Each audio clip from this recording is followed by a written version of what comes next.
It is 2 o'clock. We're going to go ahead and get started. Welcome to this year's Senior Health Series. We are doing things virtually. The topic or theme for this year and next year as well is actually understanding chronic conditions. So my name is Katie Hubbard. I'm the Wellness Program Coordinator for the Lifetime Program, and I'm really excited to see you all. Although I wish it could be in person, I'm just thrilled to be able to welcome Tanya Leavenow, one of the Sparrow dietitians here today, to share with us a little bit more about heart healthy living. So we want to thank our sponsors, Bircham Hills, our presenting sponsor, and our platinum sponsor, Diamonddale Nursing Care Center. So we thank you so much for joining us today. We look forward to being able to learn more together on the topic and theme of chronic conditions. So I'm going to turn it over here shortly to our dietitian, Tanya. And she's going to take it over. If you could just keep yourselves on mute. And then if you have questions at the end, we will take those in the chat bar. So we will be passing those along to Tanya at the end of her program today. So without further ado, please join me in giving a warm welcome to our dietitian, Tanya.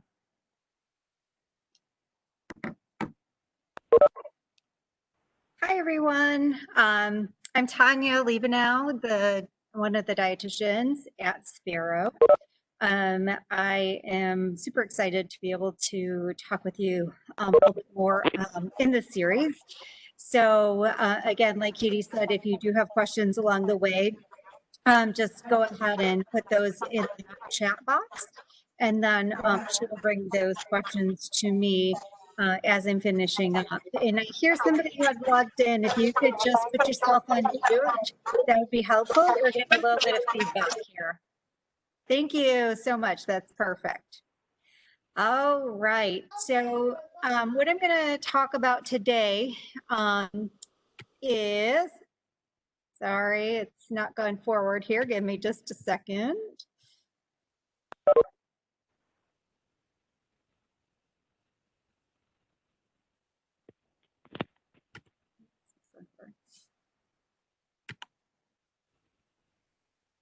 All right. Hold on just 1 minute. We're having some technical difficulties. Of course, it was just working. And now it wants to give us some trouble. So.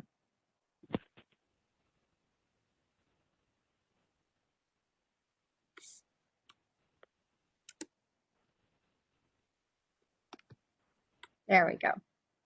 All right. So just a little bit about myself. I've been at Sparrow for roughly 4 years, and I do quite a bit of mix of things here. I see patients on an outpatient basis for anything from heart health to diabetes to gastrointestinal things, losing weight. And then I also see patients that are sick in the hospital a few days a week. I don't know, I know some of you have been to our demonstration kitchen, so I do some work in there as well, along with talks like this. So I'm going to go ahead and get started. So we're going to, again, talk about heart healthy living today. So a heart healthy diet and lifestyle goals. So a few things we want to keep in mind here. So when we're talking about a healthy lifestyle, we want to, one, use up as many calories as we take in. So meaning we don't want to take in a bunch of calories and then not do any kind of physical activity to where we're not going to burn off those calories we've taken in. We want to consume a diet that's high in fruits and vegetables. We definitely want half of our grains, at least for the day, to come from whole grain sources because those also contain lots of fiber. As far as protein goes, we want to make sure that we're choosing lean meat sources and poultry without skin.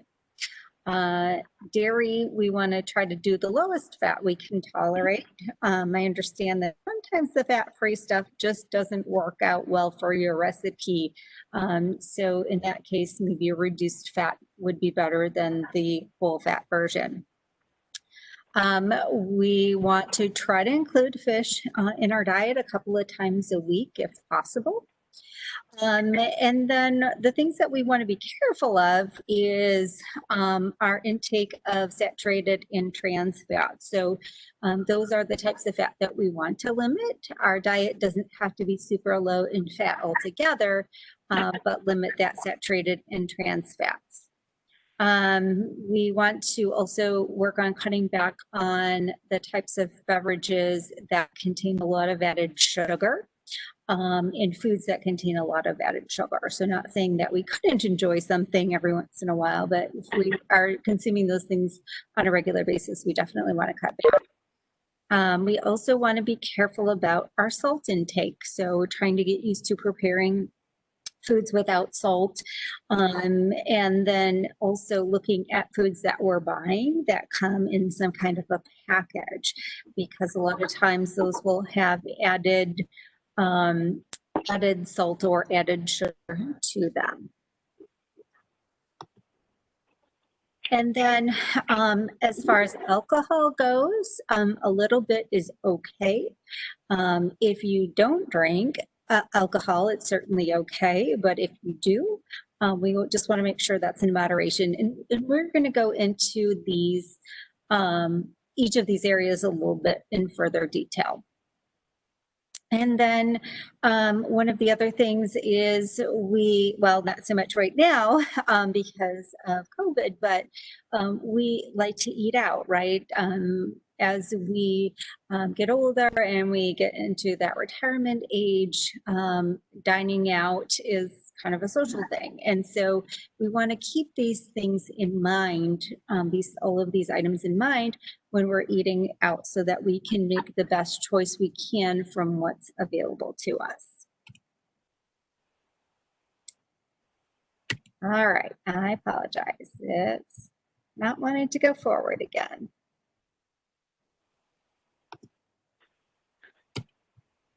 Oh boy. Sometimes these technical things get really, really tough here. So you know what you did to lose it? Yes, Mark. What I did, I clicked on a little. Oh, can you guys mute? We can hear your conversation. He wants to mute Ed. All right, I am so sorry. This is definitely giving me a little trouble here today.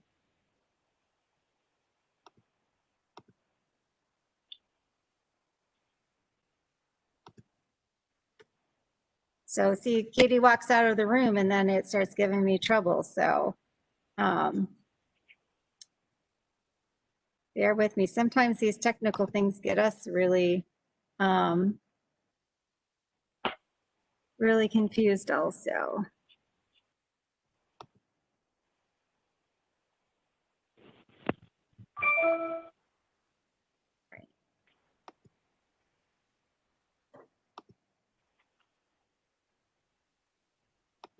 Anya, I also have some controls. Let me see if I can ask for control to see if I can click forward for you. Perfect. Thank you. This is Ellen, by the way. Sorry. Okay. Put my baby back in. Yeah. I'm going to request it, see if that works.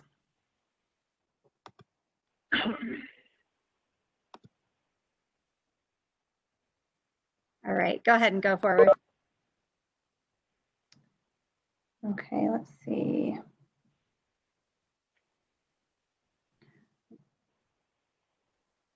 Ellen's. She's trying to move forward for me. Yeah, it's not letting me either. All right, Katie, I'm going to give it back to you. Okay, sounds good. And Katie's here. She can maybe help us get it going forward.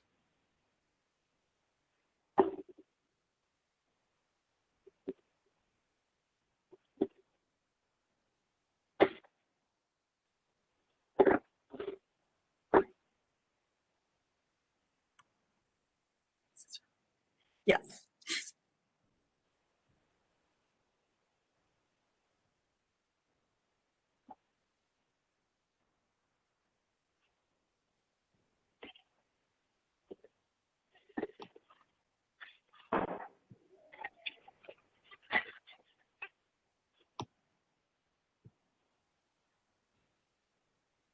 All right. Thanks so much, guys, for being patient with us here.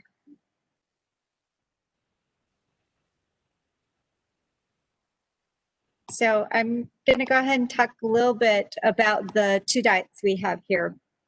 So there are two diets out there that are approved as heart healthy diets. One is the Mediterranean diet, and the other is the DASH eating plan. So the Mediterranean diet focuses a lot on whole grains, lots of fruits and vegetables, heart healthy fats, a lot of those lean and plant proteins. And then the DASH diet or the DASH eating plan is really working on that low sodium to lower blood pressure. And so looking at other ways to season your food instead of using salt. And it also encourages lots of fruits and vegetables each day. All right, this really doesn't like me. I think I'm going to need Katie standing next to me this whole time. Oh, there it goes. Okay, so eating for better heart health. So it's going to be low in saturated fat, but not all fat, because we know there are fats out there that are heart healthy. It's going to be low in added salt. Again, we need a little bit of salt for the functioning of our cells and as far as the fluid goes. But we don't want to get too much. And then it's going to be low in added sugar and high in fiber. So when we look at cholesterol, so a lot of times I'll have patients come in and they'll say, my doctor told me not to eat eggs and told me, not to eat all of these foods because of the amount of cholesterol they have. So if we look at this picture that we have on the screen, about 20% or so of the cholesterol in our blood comes from what we eat. The other 80% comes from what our liver makes. So we want to keep that in mind, but we don't want to say, well, then I don't need to make any changes to my eating because only 20% of that actually affects my blood cholesterol. Well, we don't want to go overboard because it certainly can have an impact, especially if we're choosing foods that might help that along. So we still want to be careful, but there are some certain foods that we'll look at that are known to be high in cholesterol, and what the latest research says about that. Okay, so here are some foods that are high in cholesterol. We have eggs. 2 large eggs has about 424 milligrams of cholesterol. Liver and other organ meats have around 637 milligrams. And then shrimp has 332 milligrams. So those are all considered high cholesterol foods. But is it okay to eat these? So as far as eggs go, the latest research tells us that if we have heart disease, but we do not have diabetes, then we're okay to eat eggs. If we have heart disease and diabetes, then we want to limit ourselves to 7 whole eggs in a week. If you use an egg substitute like egg beaters, or you are only using the whites of the eggs, there's no limit on those. And again, if you don't have diabetes, you don't have to limit. So if you have diabetes, then and you really like eggs, let's say every day, my recommendation is do 1 whole egg and then give yourself some more egg whites to go with that whole egg. So you still get volume, but you're only getting the cholesterol from 1 egg. So the yolk is the part that contains the cholesterol. The white of the egg contains the protein. So that's why the egg white is okay to have. So as far as the other types of foods, so liver and organ meats every once in a while is okay. Don't make those a regular habit, especially if you have high cholesterol. And then shrimp is okay, but I want to make a little comment about the shrimp. So shrimp, like shrimp cocktail, it's okay to have it. If we're talking about breaded and deep fried shrimp, that's going to add more fat and more cholesterol. So we just want to be careful of that. All right. So let's talk about fat, oils, and heart health. So we know that there's several different types of oils and there's several different types of fats out there. We hear a lot of mixed information about what is okay to have and what we should not have. And just like eggs, it's okay to eat eggs, it's not okay. And that controversy goes back and forth all the time. And we're finding some of the same thing with some of the fats and different types of oils that are out there. So I want to give you the best information as far as what kinds of fat or oils that we do want to choose, because certain ones can actually improve our heart health. So that's why we don't want to necessarily make our diet a really low fat overall, but we want to limit the types of fat that can contribute to the clogging of our artery and our cholesterol. So if we choose the right kind of oil, it can actually raise our healthy cholesterol, which is the HDL cholesterol. That one's important. That helps us protect our body against heart disease. The right oil can lower unhealthy cholesterol or the LDL cholesterol, and also the triglycerides. So those are a buildup of that fat. The right kind of oil can also help reduce inflammation. So what can happen with heart disease inside the arteries of our heart and throughout our body, those arteries can become damaged. Not only plaque buildup, but it can the tissue can be damaged along the way.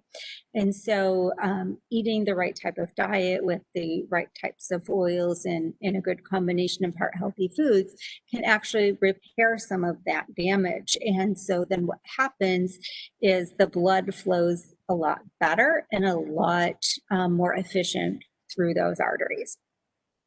And that kind of goes into the last one, protect against oxidative tissue damage. So we can have damage either from heart disease, so if we've had a heart attack or some other kind of heart condition, we can have damage just from the environment. If we're taking in a lot of pollutants in the air, that can certainly affect us as well. So our goal then with a heart healthy diet, choosing foods lower in saturated and trans fats, choosing higher amounts of unsaturated fat. So some of the nutrition labels will separate out the two different types of unsaturated fat. We have monounsaturated and polyunsaturated. And so the monounsaturated are the best kinds of fat for us. Foods that contain unsaturated fat usually have a combination of both mono and polyunsaturated. And then we also want to make sure we're choosing foods that are higher in omega-3 fatty acids. And I'll show you some of those foods as we continue along. So fat's definitely a necessary part of our diet. They used to think that we needed to do extremely low fat, and some of you probably remember when that was really, really popular. To do an extremely low fat diet. But what was found is that fat actually plays a really important role in our body. We typically have layers of fat under our skin, so that can help to regulate body temperature. And then there are layers of fat surrounding our internal organs, which help to protect them from being damaged if you had a fall or were in an accident. So fat definitely has an important role. So let's talk about what kinds of fat we want to use. So if we're going to cook things, canola, olive, and peanut oils are the best. So that means that those contain the highest amounts of monounsaturated fat. They also contain some polyunsaturated fat, but at a lower amount than the monounsaturated. There's many different types of olive oils out there, so you want to look to make sure you're choosing the right one for what you're going to use it for. Some of them were intended for something like a salad dressing, so they were not meant to be heated. And then others, it'll say right on the bottle for you that it's used for sauteing or stir fry. Canola oil to me seems like it's a pretty universal type of an oil for baking and for cooking, and that one can be heated. And peanut oil as well is good for a lot of things. At the table, and I know again there's controversy here about margarine versus butter. When we're talking about heart health, we talk about margarine, tub margarine. It's softer, right, easier to spread because it uses heart healthy oil. The problem that some people have with margarine is that there's a whole long list of ingredients that we can't pronounce. But we know that it's going to be safe for heart health. If we look at something like butter, butter has a lot fewer ingredients, maybe only 2 or 3, but it's a source of saturated fat. So depending on how much you use, it could contribute to clogging of arteries, and which we know rightly can lead to heart disease later on. As far as for salads and sandwiches, using dressings that contain healthy oils.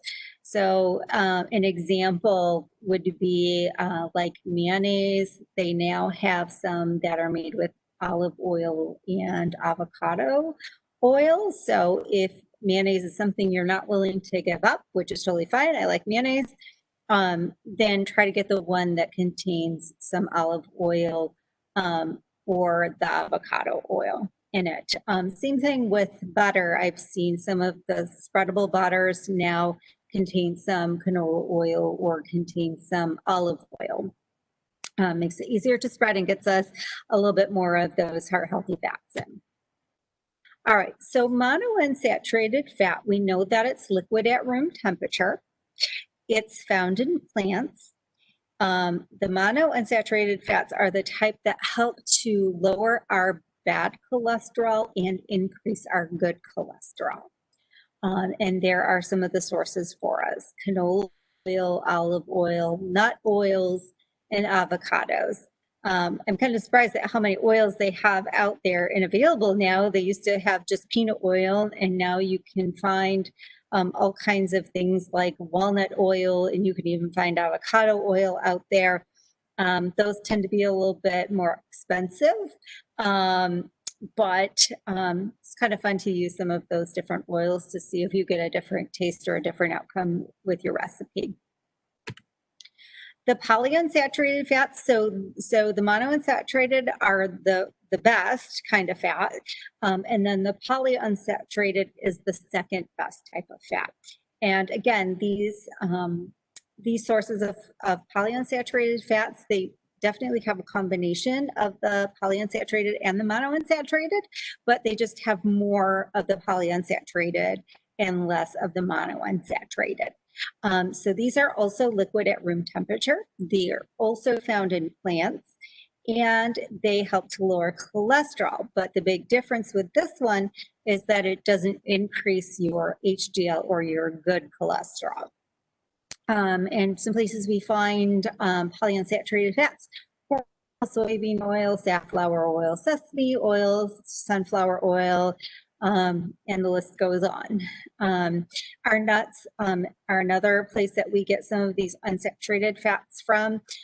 Most of them are higher in monounsaturated fats and have fewer polyunsaturated, but there are a few out there.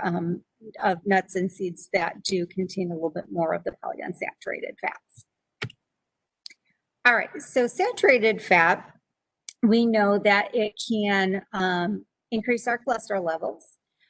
They're usually found in animal products, but there are a few plant products that contain saturated fat. And then the big way to tell the difference is it's solid at room temperature. So we have some sources. So in any type of animal products, so beef, poultry, pork, butter, lard, cream, milk, cheese. And then the vegetables, coconut oil, palm kernel oil, cocoa butter, and then the hydrogenated and partially hydrogenated vegetable oils. So I think probably the more recent controversy here is the coconut oil. I know a lot of people switched over and started using coconut oil. But we know that it is a source of saturated fat, so we still want to be careful about how much we use, just like on butter. We want to be careful about how much we use. The food companies are trying to claim that that source of saturated fat reacts differently or is different than the saturated fat we get from animal products, but there's not really good research out there to really prove that. So if you have some, it's really nice for your skin. It's a nice conditioner for your hair, but sometimes it's good to use it in certain recipes to give it that little bit of coconut flavor too. Okay. Trans fats are probably the worst type of fat for us. That raises our cholesterol levels. It's known to promote inflammation in our body. And what kind of gives us a clue about trans fats is if you look at the ingredient list, you're going to see partially hydrogenated vegetable oil. So that's where trans fats come from. They don't occur naturally, they're man-made. When they first started making margarine as a substitute for butter, they didn't realize that they were creating these trans fats that are worse for us than the saturated fat that I was trying to replace. So a lot of the margarine companies have done a great job about changing and modifying their recipes so that they are reducing significantly the amount of trans fats or getting rid of it completely. So one claim on the nutrition label, if the product contains less than a half of a milligram of trans fats per serving, they can claim 0. So to really be sure that you're getting no trans fats, you want to look at that ingredient list and see if they have any kind of hydrogenated or partially hydrogenated in them. So we want to try to eliminate trans fats completely from our diet if we can. So we have lots of different sources of trans fats. One of the other things that trans fat does is it helps to keep items shelf stable for an extended period of time. So when you pick up that package of cookies and it doesn't expire until 2 years from now, that's one of the reasons. It will typically contain some kind of trans fats. So you'd be better off doing some homemade cookies at home with some healthy ingredients like a whole wheat flour and reducing the amount of sugar and maybe using egg whites instead of whole eggs, and you'll definitely be better off. All right, so let's talk a little bit about salt. So I'm finding not as many people are using the salt shaker. So as I'm talking to patients each day, they tell me a lot, I don't use the salt shaker. And so that's definitely a good first step. The second thing is that some of the foods we buy already contain a lot of salt. So anything that comes in a package, we want to check to see if it contains salt. Okay, so the reason why we want to be careful about salt is that once we eat it or digest it, it turns into sodium chloride, which then turns into sodium in water. And then what happens in our body is that we eat more salt, our body will retain more fluid. And so then what we see happens is our blood volume goes up, so does our blood pressure. And then our arteries are affected. We'll see some swelling. I don't know if any of you have noticed if you typically don't eat a lot of salt and then you have a salty meal, later your hands or your feet might feel like they're a little bit swollen because you ate more salt, so your body's hanging on to more fluid. And then edema is, that source of retaining that fluid.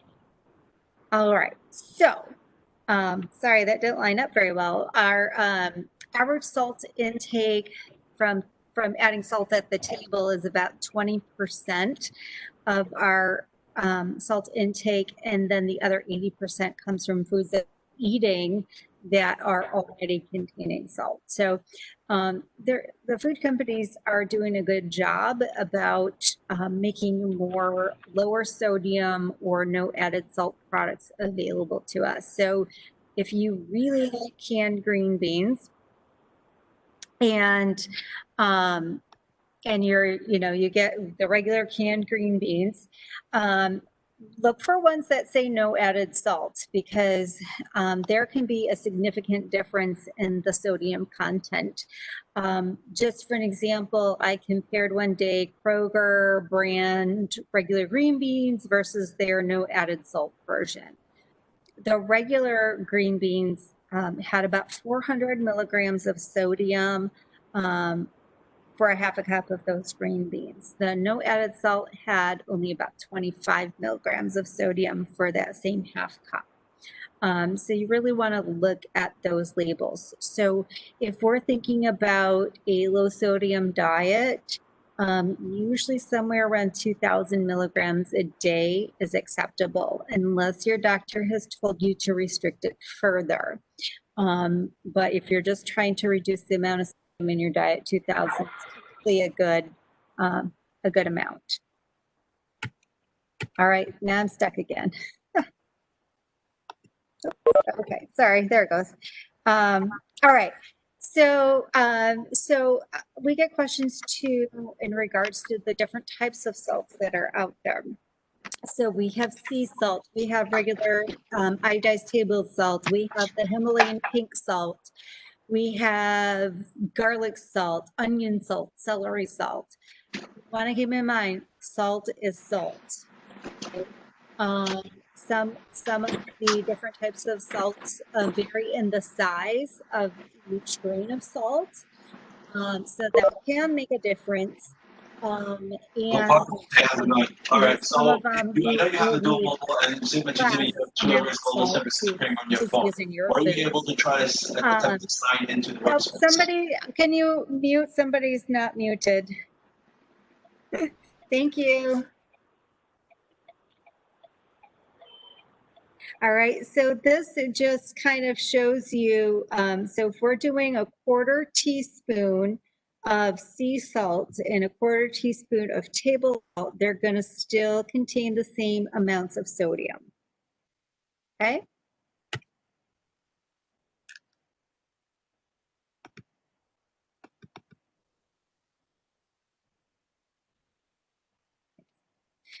All right. So let's talk about added sugar. So we know that sugar comes in a variety of ways. It comes in naturally in some of our foods, like our fruit, our milk, some of our other starchy type of foods.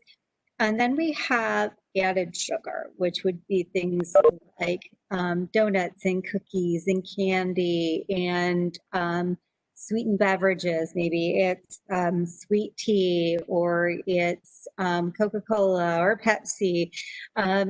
Those all contain sources of added sugar. So we definitely want to be careful about the amount of added sugar that we're getting. We're allowed to have some each day, but most of us do way more than what we really need or than what's healthy for us. So if we look at what happens to our health when we have a lot of added sugar, that increases your risk for cardiovascular disease. It can promote inflammation inside our body. Our HDL cholesterol, that's the good cholesterol, that one goes down. Our triglycerides will go up. Our blood pressure can go up because one of the things that we see when we're eating more added sugar, we might tend to gain weight. So our blood pressure and our weight will go up. If we increase our weight too much, we might end up with type 2 diabetes. And then we know that all of these things are also associated with lower intakes of calcium, vitamin A, iron, and zinc, because a lot of those, especially the sugar sweetened beverages, will replace some of the healthier beverages, like maybe some low fat milk. All right, so how much sugar can I have? So for women, it's 6 teaspoons a day. For men, 9 teaspoons a day. And the average American has 22 teaspoons of sugar each day. So you can see where we're getting way more added sugar than what we really should on average. So if we want to break this down, because our nutrition labels show us grams of sugar, and so 6 teaspoons would be 24 grams of added sugar, and then 9 would be 36 grams of added sugar in a day. So if we look at a teaspoon, so 1 teaspoon equals 4 grams of sugar. So let's look at an example. If you drank a 20-ounce beverage containing 70 grams of sugar, how many teaspoons would you consume? So how we figure this out, or how we calculate it, was we're going to take that 70 and divide it by 4. So that's 17 and a half teaspoons. So if you're a woman, you know your limit for a day should be 6. And if you're a man, your limit should be at 9. So you can see just how 1 20-ounce beverage that's sweetened with sugar could really put us over the top as far as what we should have in an entire day. This is something that people aren't going to change overnight. So it's okay, Alyssa. Let's take the example. If you like sweet tea and you make your own sweet tea at home, maybe check and see how much sugar you're putting in it. And maybe you can start reducing the amount a little at a time. So maybe you put a whole cup in a gallon.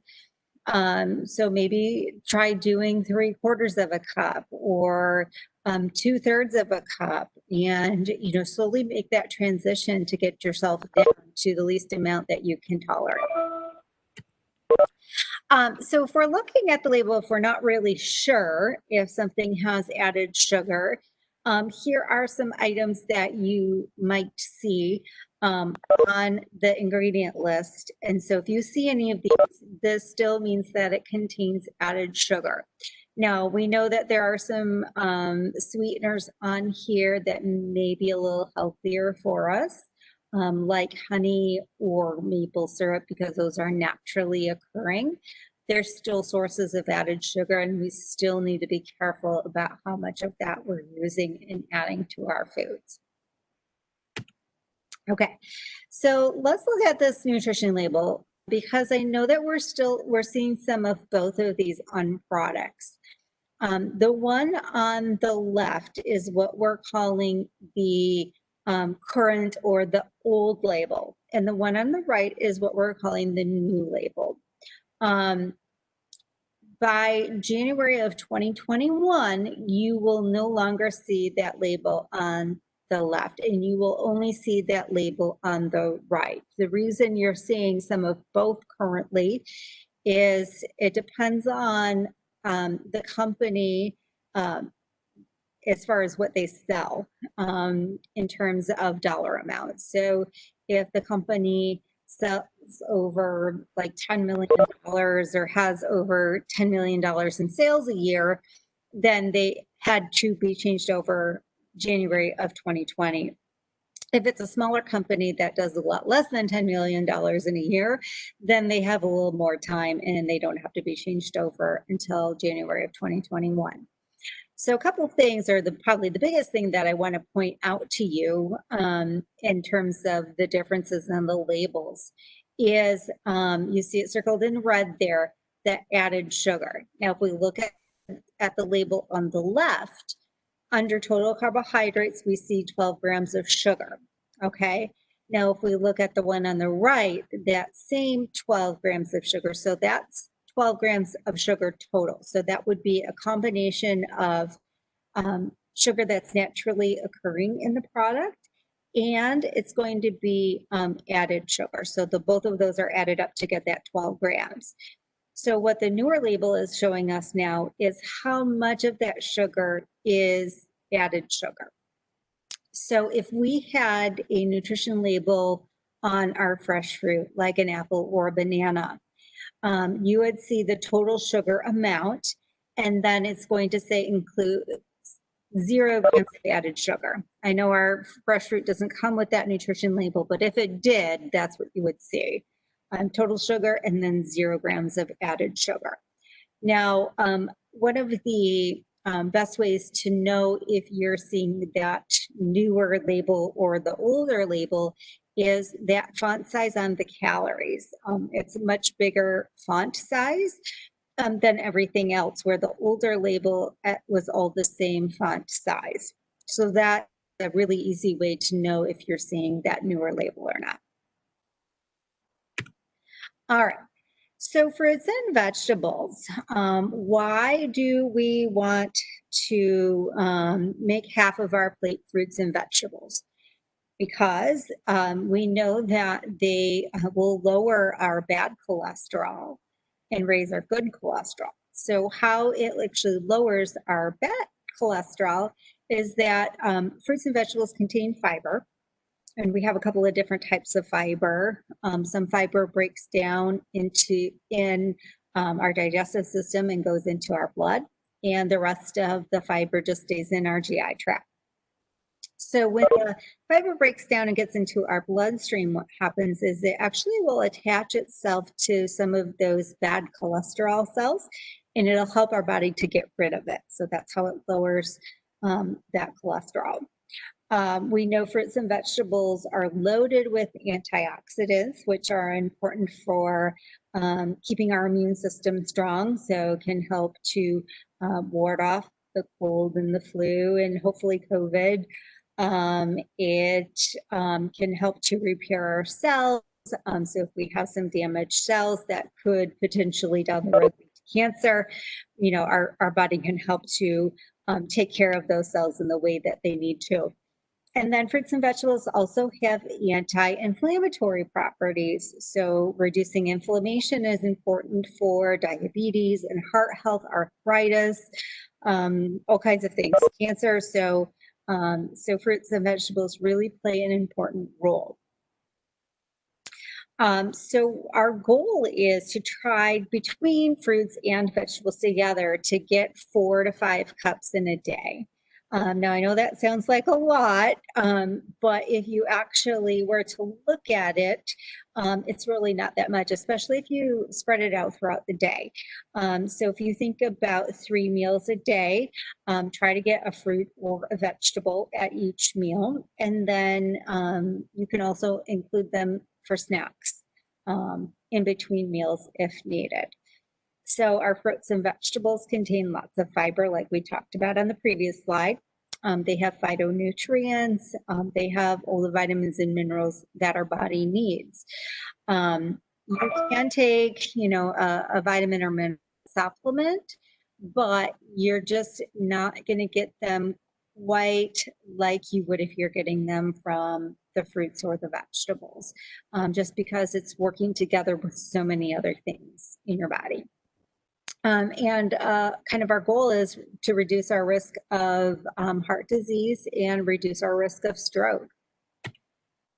So fiber, so we know fiber is in our fruits and vegetables, and then fiber is also in our whole grains. So a good goal for us to have is to between 25 and 35 grams of fiber a day. So there are some charts out there that you can find that will tell you how much fiber is in some of those fruits and vegetables that we don't have a nutrition label for. And so sometimes it's fun just to kind of add up how much fiber you're getting in a day just to see if you're close. Most people are way below that. And so including not necessarily having to take foods out of your diet, but adding fruits and vegetables in can be really helpful. And again, we know that lowers cholesterol. It can help to stabilize our blood sugar because fiber takes a lot longer to digest and doesn't cause our blood sugar to make a quick spike. Fruits and vegetables help with the digestion. We know that there's good bacteria in our digestive tract. And so fruits and vegetables actually help to feed that good bacteria in there. Fiber helps with relieving constipation. If you are figuring out how much fiber you have in a day and you find, oh my gosh, I'm only at like maybe 10 or 15 grams of fiber, you're going to want to increase slowly. And then you're also going to want to increase the amount of fluid that you're drinking, especially if you're constipated. Because if you increase fiber and do not increase your fluid intake, then what's going to happen is you're going to become more constipated. And then we know, of course, fruits and vegetables are good to help prevent certain types of cancers, especially colon cancer. So as I said, fruit and vegetable into every meal. So this just gives you a few ideas. For breakfast, we have some cold cereal, or even if you wanted to do an oatmeal, has some fresh fruit sliced on top of it, and it looks like there's maybe some walnuts on there as well. At lunch, put some veggies on a sandwich. And then we see an apple in the background there. And then dinner, we have a nice salad and some really beautiful looking green beans there. And you can see a little more than half of that plate is filled with vegetables. And then here are a few ideas for snacks. So you can do some melon, the celery with the peanut butter and raisins. Another good snack. It sounds very strange, and when I first heard about it, I was a little skeptical, but I do have to say it's really good. Taking carrots and dipping them in peanut butter is a really good snack also. Looks like we have some carrots, slices with some kind of a dip, maybe a hummus. And then we have fruit kebabs there. And the other thing about these snacks is they look really appealing, right? They look fun. And so we definitely eat with our eyes. And so it might take a few more minutes to do, these kind of things, but it's definitely worth it because you're going to look at it and look how nice it looks, or see how nice it looks, and then you're going to want to eat it. Okay, so let's talk about grains. We know that that we want at least half of our grain choices to be whole grains. I know sometimes whole grains aren't always available, especially if you don't have control of the food that's available.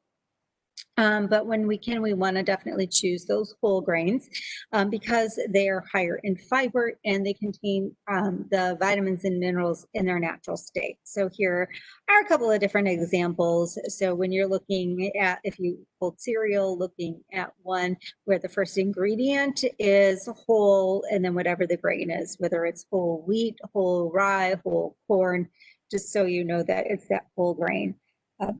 And then bread, the same thing. You want to look for one that has that first ingredient that says whole. And sometimes on the packages of bread, you'll see it'll say 100% whole wheat or 100% whole grain. So some other options for whole grains. So whole grain pasta, quinoa, millet, brown rice, barley, wild rice. So we have lots of whole grain options out there. As far as dairy goes, we want to try to do the lowest fat we can tolerate. So let's say you're a whole milk person. That's what you grew up on. That's what you've always had. If you were to switch over to, let's say, skim or fat-free milk, you're going to say, wow, it tastes really bad. It tastes just like water. That might be been too much of a jump for you. So maybe start by going to a 2% milk. And then once you kind of get used to that, and then maybe go to a 1%. So you can do it gradually if it's too much of a shock for you to go from one to the other directly. So there's lots of other sources of low-fat dairy out there. So we can get like a low reduced fat or fat-free sour cream. Same thing with cream cheese, fat-free or like a third less fat. Cheese is another source of saturated fat. So if you're making a dish and you want to melt some cheese on top, if you get fat-free cheese, it is not going to melt. So you might want to do the cheese that's made with 2% milk rather than the fat. And then if we're looking at cheese, just as a general rule, the white cheeses tend to be lower in fat than the yellow cheeses and lower in sodium. So if you like Swiss is probably going to be about your best bet as far as lowest in fat and lowest in sodium. But check those labels. So we should be having at least 2 cups of milk or 2 cups of dairy in a day. Adequate amounts of calcium and vitamin C can help to keep that blood pressure in check and lower our risk of heart disease. Protein, so we want to look for options with less than 10 grams of fat for 3 to 4 ounce serving. So here is a comparison chart for you. These are all under 10 grams of fat for that 3 to 4 ounce serving. As we kind of go down the list, we'll see as we get into things like our beef and our pork tenderloin and veal, our saturated fat starts to go a little bit. If we're looking at poultry and fish, those tend not to have or have lower amounts of saturated fat. So, just kind of an example, if you were to go out to a restaurant and you order a 16-ounce steak, you're going to get about 56 grams of fat. So you could probably reduce that to 6 ounces or share that 16-ounce steak and only get 21 grams of fat and probably save yourself some money as well. And then we can reduce the amount even a little bit further by if we're having a mixed kind of dish where you don't only have just the meat or that protein by itself, but you mix it maybe with some whole grains and some vegetables, and then usually you'll get a smaller portion of that meat.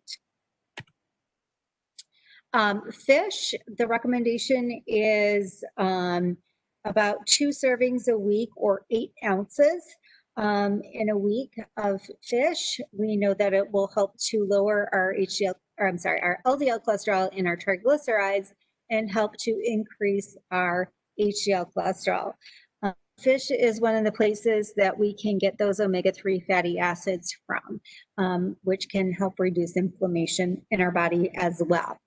So if you eat fish once a week, you can lower your risk of heart problems by 40%. And if you eat fish 3 times a month, you can lower your risk of heart disease by 30%. So, so there's definitely some research out there that proves that eating fish can definitely help to improve our heart health. So some other sources of protein, beans, peas, and lentils. So these are all plant sources of protein, and so they do not contain saturated fat, and they do not contain cholesterol. So not saying that you have to do this every day, but maybe try working in beans, peas, or lentils into some of your dishes. So let's say tacos, maybe do a little bit less of your ground meat and add some black beans in there.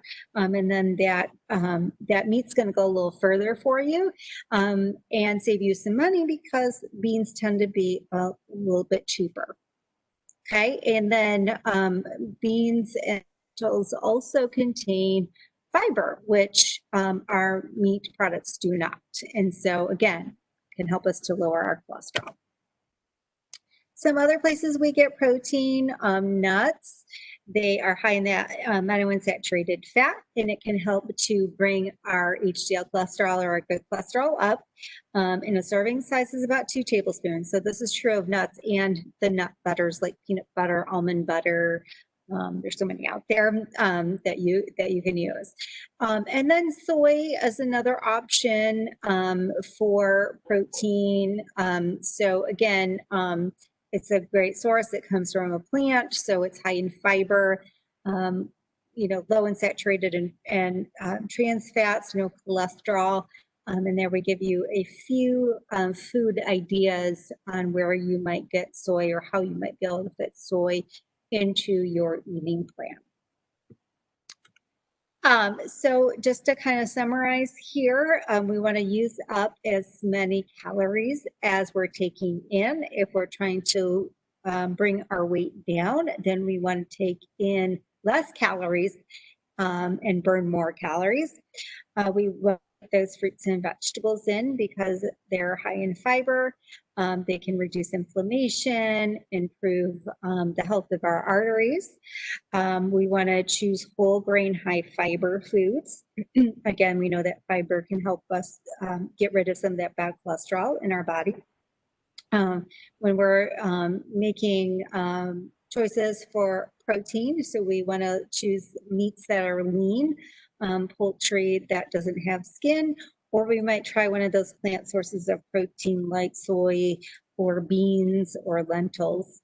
And then working on trying to get fish in a couple of times a week. We want to make sure we're limiting our saturated and trans fats. Those are the worst kind of fats for us. Saturated fat, roughly 7 to 10% of our calories can come from saturated fat, and trans fats we want to be at 0.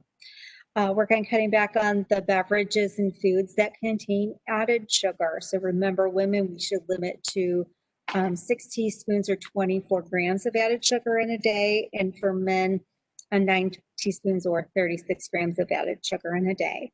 We don't have to limit that natural occurring sugar that we get from things like our fresh fruit and milk and yogurt. When we're looking at salt, there's lots of seasonings out there that we can use that do not contain salt. We can use other foods to season like garlic, onion, peppers. And then if you're getting things that are boxed or canned, we want to try to look for the ones that have a lower sodium option. And then again, when we're eating away from home, which people are probably eating a little bit more at home these days, but we want to keep all of these things in mind when we're eating out. So, limiting things like sauces and high salt seasonings and, making sure we're getting a good vegetable in there. All right, so that is the end, and I know Katie is here with some questions, so we'll go ahead and take a look and hopefully answer some of these questions that you have. So Tanya, I'm not sure if you've answered some of these during the program, but I'm going to pass you. I wrote out some of them, and then these are just taken directly from the chat bar. So if you typed a question earlier, I've just been compiling these. Absolutely. Okay, so Cindy is asking, what do you think about the plant-based margarines like Melts? Yeah, the plant-based margarines absolutely are fine. You just want to make sure that it doesn't contain that partially hydrogenated vegetable oil. If it does, then we know that has a little bit of trans fat in it, but I'm not familiar with the specific one, but the plant-based are perfect. Shirley is asking, what is your opinion of stevia? The brand Sweet Leaf is not mixed with anything else like some of the others that say made with stevia. So there's lots of controversy again out there about the sweeteners. I think just like anything else, everything in moderation. So if you're using a little bit of it, maybe just sweeten your coffee or sweeten your tea, that's probably going to be fine. If you're putting several teaspoons in your beverage and you're doing that all day long, that's probably going to be a little excessive, and we might see that have a negative effect down the road for us. And again, we know that some of these are more naturally occurring naturally occurring as opposed to being man-made. And so I think that's better, but we still just want to be a little bit careful about it. Cindy is asking, what about using light salt instead of regular? So the thing with light salt or the one called no salt or new salt, a lot of times what they'll do is they will replace the sodium with potassium. So typically that's fine, but if you are having any trouble with your kidneys at all, we want to be really careful about the higher potassium. So that would be something just to kind of talk to your doctor about if if your kidney function is starting to decrease, which tends to happen as we age. But we know that, that the kidneys are affected by potassium a little bit. So, so just be careful about that. Shirley is saying a future class addressing inflammation and pain would be great. Absolutely, I agree. I definitely agree. Cindy is asking, is whole grain comparable to 100% whole wheat? So you have to be careful about the wording. So the food companies will try to trick you a little bit in the wording that they use. They might say something is whole grain.